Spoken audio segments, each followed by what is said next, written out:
Keyshawn, for you, you get going there, early on when the team was struggling. You kind of gave them some big buckets early until everyone else got going. I guess what was kind of your mentality, your approach of the role you were going to have today?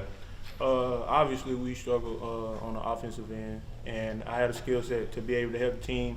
So, any open looks I had, I took the shot, and we had the advantage.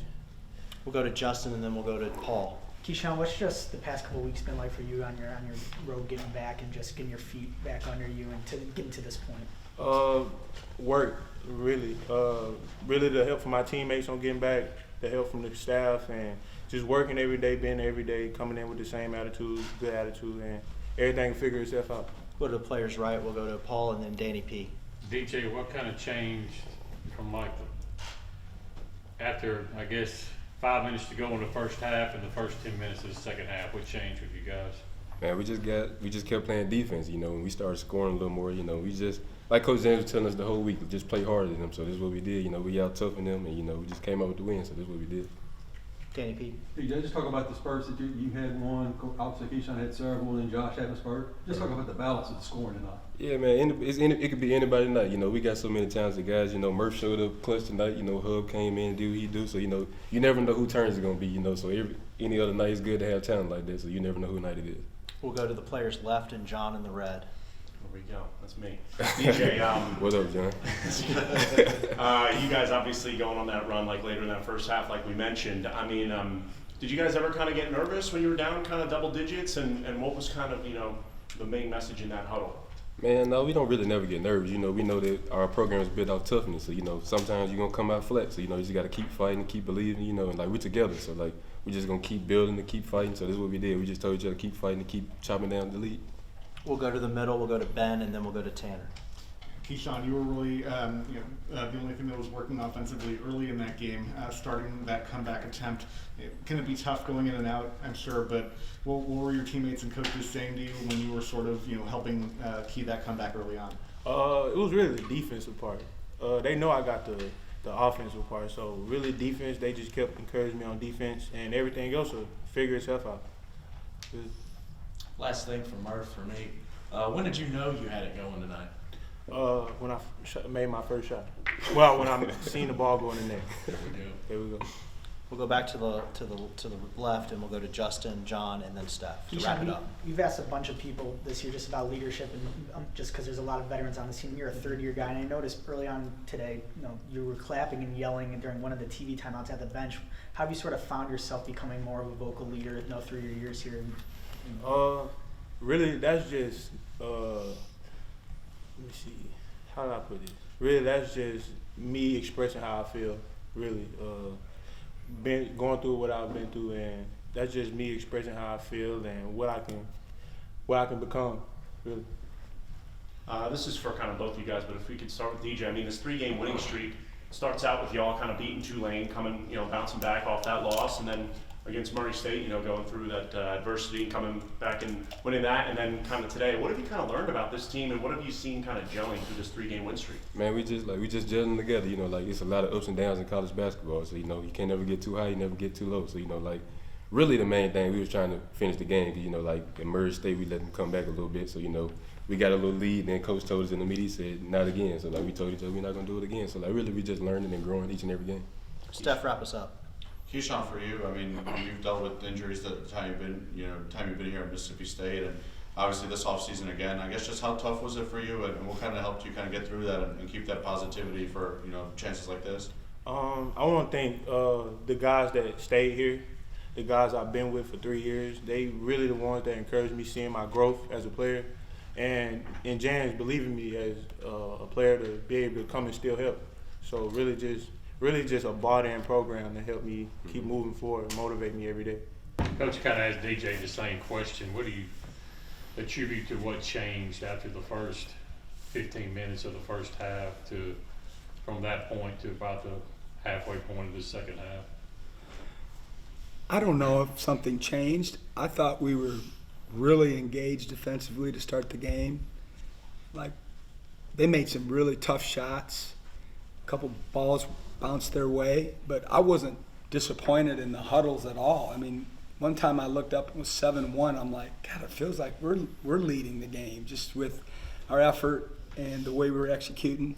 We missed some shots at the rim, that we needed to go in, but the huddles were good, the guys were good, they remained focused, and I just thought they kind of stayed the course defensively, and then obviously as the game unfolded, our athleticism and our speed and our size, got into the game. Okay, we'll go to coach's left and to Steph. You guys only had 3 turnovers today. It's the lowest mark since at least 2005. How important is that when you have a night like this where you don't start off shooting it too hot to have a clean game like that? Yeah, it's means even more because of the respect that we have as a staff for Coach Hodge and their coaches and their players and their program. They're one of the leading teams in the country at turning people over, and we're not very good at it. We haven't been very good at it all year long, and it's something that we've talked a lot about the last few days and even before that. But you could just see the guys were, just tougher and stingy with the ball, and they just did a good job of making good decisions and taking care of it. I don't remember, ever having a team, have that low turnover in a game. My teams usually aren't built quite like that, and we tend to turn over than most teams, to be honest with you. But I just can't remember, and certainly not going to go back and take the time to look. But I get this little sheet for some metrics, and I said after the game 5.4, like you missed a decimal or something. I go, that was our turnover percentage, 5.4, and he goes, yeah. I'm like, I've never seen that. So it was really good. Hopefully that's something that we can. We're not going to have a bunch of games with 3, but we can get better at. We'll stay to the left, go to Justin, and then John. Chris, obviously Murph has got a bit of a different skill set compared to Tolu, Jimmy, a little bit more range. Just how important is that, getting that aspect like you did tonight going forward in the forward rotation and sort of that change of pace look compared to those 2 other guys, especially once Tolu comes back? Yeah, it's up to Murph. I love him, but he knows where his deficiencies are, and he's just got to get better on the defensive end. He's got to get tougher on the defensive end. He's got to rebound harder, if you will, and be assignment correct all the time. And the offensive part is easy for him. He's very skilled. He's very talented. But like you said, when he's motored up and, he can get, to the point where he can defend like we want him to, he provides, a whole different look for us, because you can play small ball 5 with him where he can stretch the court.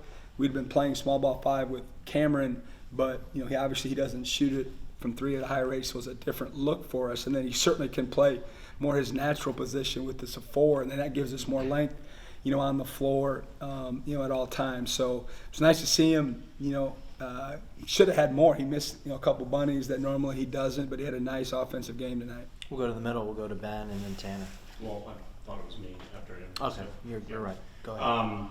You mentioned that, or you haven't mentioned, but the last 3 games, you guys bounced back big after the Tulane one, and then, the other night battled through some adversity against Murray State, and even today. Through this 3-game win streak, how have you kind of noticed your guys kind of gel and grow together?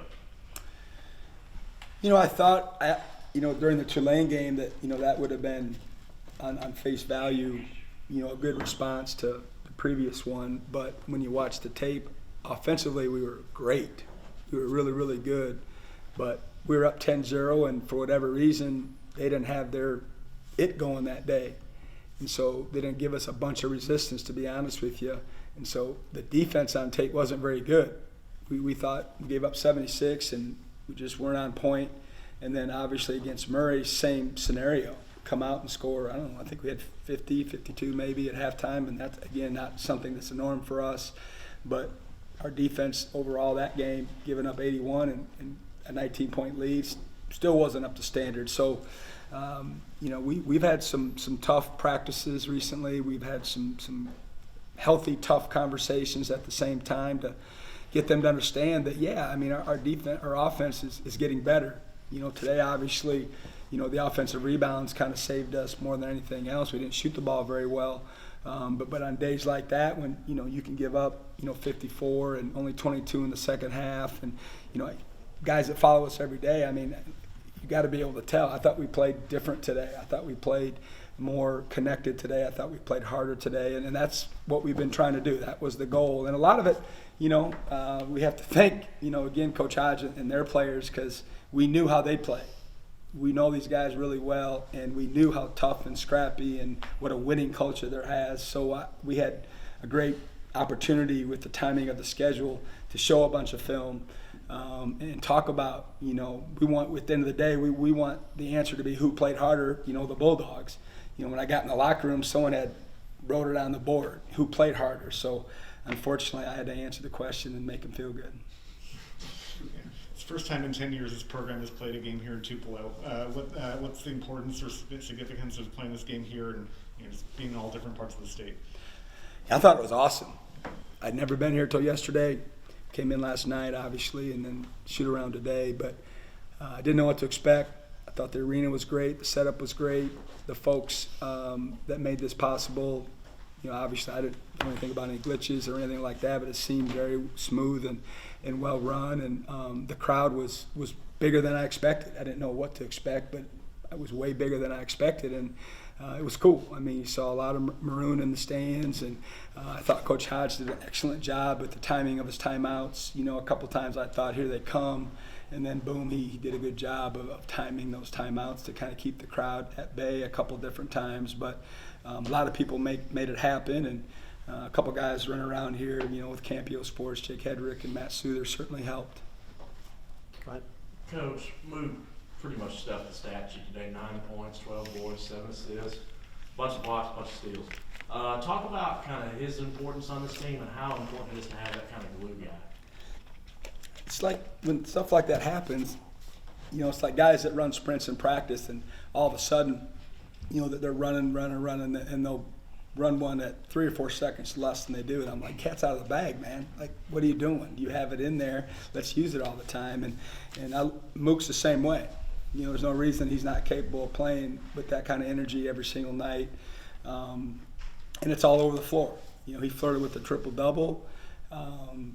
Could have maybe, got one of those tonight, but he was different today. His motor was revved, he had a chip on his shoulder, and I think that led us to play a little bit harder because people tend to follow his lead, and he's just got to understand that that's his responsibility in this team. He's got to do it every single day.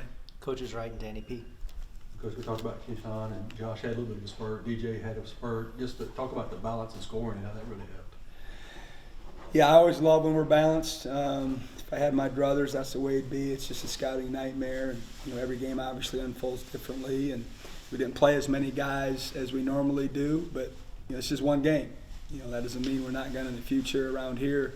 Everybody usually gets an opportunity, and you got to take advantage of it. And you got to be able to be ready for that moment. And I didn't have a plan of doing that today. That's just kind of how it worked. I felt really good about the guys that were playing, and I liked the feel that they had, and we just rolled with it.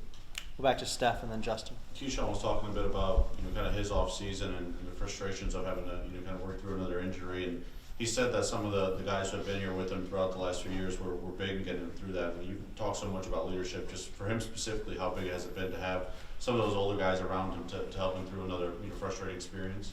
Yeah, I've been impressed with a lot of guys in this team, but what you're referring to is Tolu Smith and Cam Matthews, the ones that stick out to me, and you could just see those guys continuing to encourage them, especially when he was starting to transition back to the court, and he would struggle or just wasn't in shape, and when we're on them about the stuff we just talked about of why he doesn't play a little bit more, but he's a wonderful human being, and he's just got a great personality, and sometimes you got to have a different playing personality on the floor than you do off the floor, and that's the hurdle that we're trying to get him over. But a lot of the veteran guys were really there for him, and I'm glad for him that he had this game, and hopefully he can continue.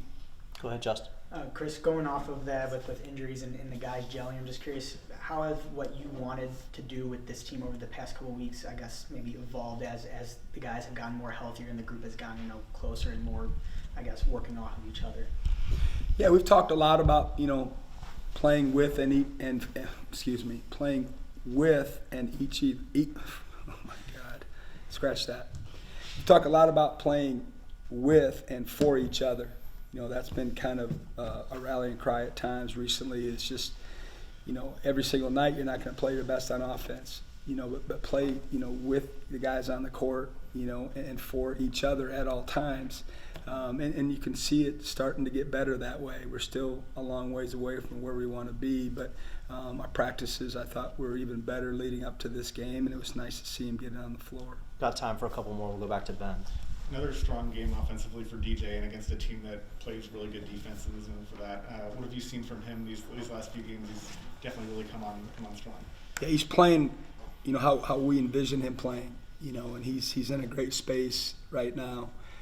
And, he's just getting deeper in the paint, he's just driving it in there, and if he can't get all the way to the rim, he's gotten one more dribble to get him closer and draw everybody in, and now he's figured out how to play off 2 feet, and he's finding people. Sometimes, he drives in there and he pivots, and finds someone late, and he works on that all the time. But the thing that I love the most about him today was he had 5 offensive rebounds. And he's a great defensive rebounder. He's a consistent defensive rebounder, but he's not a consistent offensive rebounder. And I don't have the stat sheets, but I can't imagine. This year, I know he hasn't had that many offensive rebounds, but now he's being more physical on the backboards, and he's getting his athletic body downhill and kind of joining the offensive rebounding club, if you will. Steph, wrap us up. There's a video before the game of Tolu with a dunk during warm-ups. What's it been like getting him back on Friday, and kind of what do these next few weeks kind of look like for him? Well, first of all, it's like reining in a wild horse. Like, he wants to be on the court all the time, and that's not the plan. So, he's not real happy with our trainer most days, and even me. Like, it's like mini arguments. I'm like, we're not arguing. Like, you're out. You're out. Okay, you've had your reps. Now you're out, and, which it is what it is. But he's got to be careful. He's got a progression that he has to go through. But at the same time, it's nice to have him out there. It's obviously he's got a great career going, and he's a wonderful human being, and he works his tail off. And I know he's itching to get on the playing court, but he's making his way back.